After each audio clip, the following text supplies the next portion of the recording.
All right, so today we're going to be looking at a paradox question. So this is sort of an unusual CR question type. Sometimes people call them reconciliation questions or explaining the discrepancy questions. I like to call them paradox questions. I don't know why, I think it's more fun. So what's a paradox, right?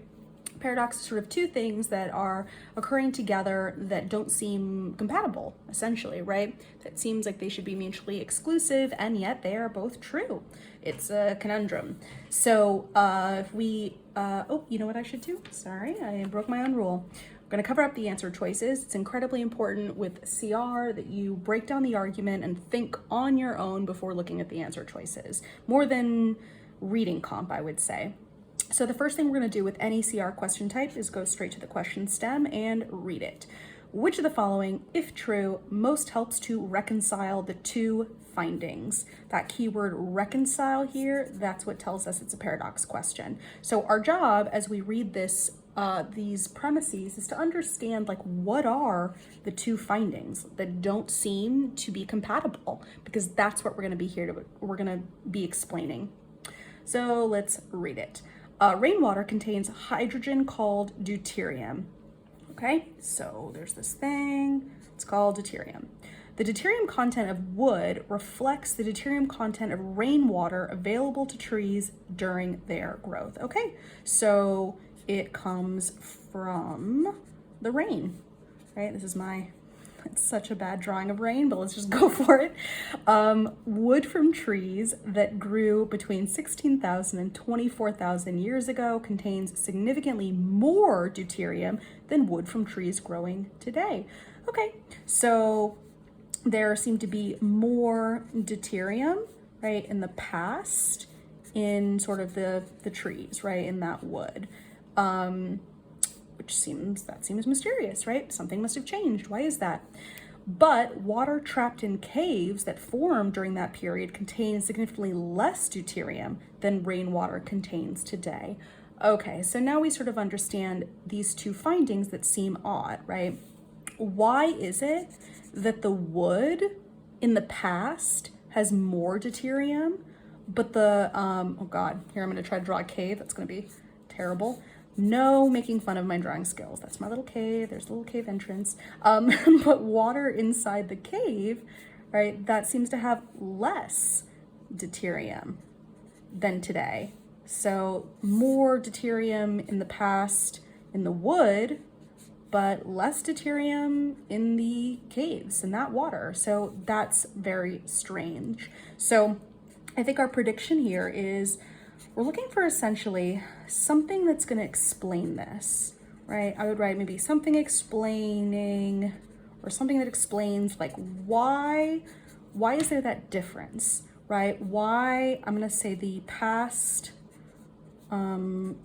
tree wood has more deuterium than today, but the past cave H2O has less. Like why? Essentially, we're trying to figure out why is there that difference between the water that's in the wood and the water that's in the cave, right? That seems very mysterious.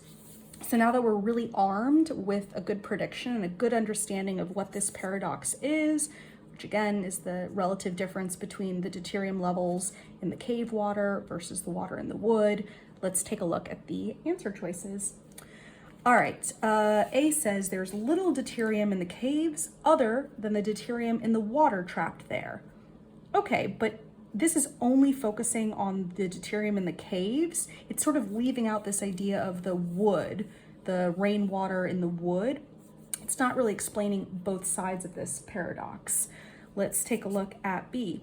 Exposure to water after a tree has died does not change the deuterium content of the wood. Okay, well, again, after a tree has died, it's not really focusing at all on that comparison between the deuterium in the wood versus the deuterium in the cave. This one leaves out the cave portion entirely.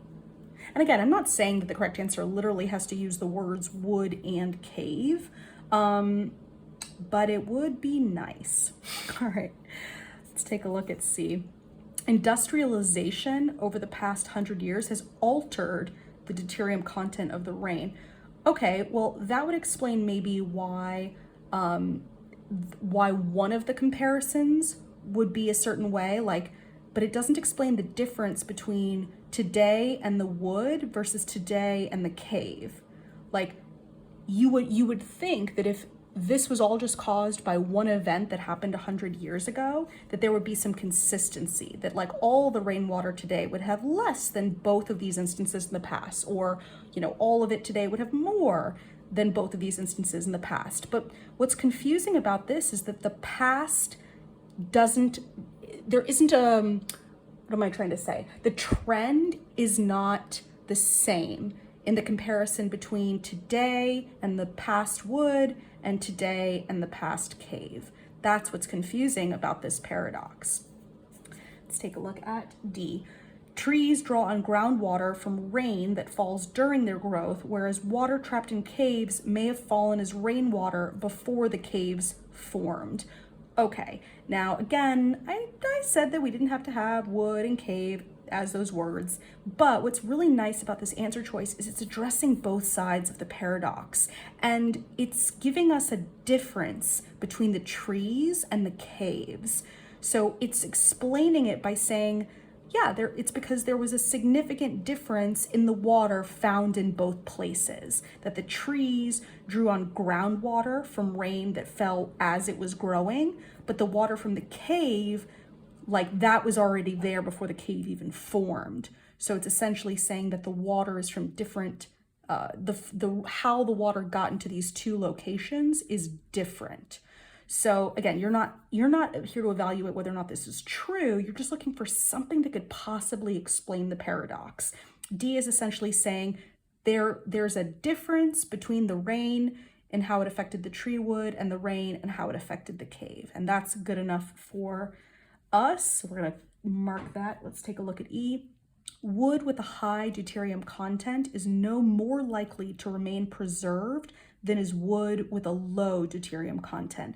You already know what I'm going to say. This only focuses on the wood, doesn't explain the cave aspect at all. So the biggest takeaway for paradox questions is you're really looking for an answer choice that encapsulates both sides of the paradox, and that's what D does, and therefore it is the correct answer. This was quite a challenging question. Paradox questions are rare, so I encourage you to go on GMATClub in the critical reasoning directory.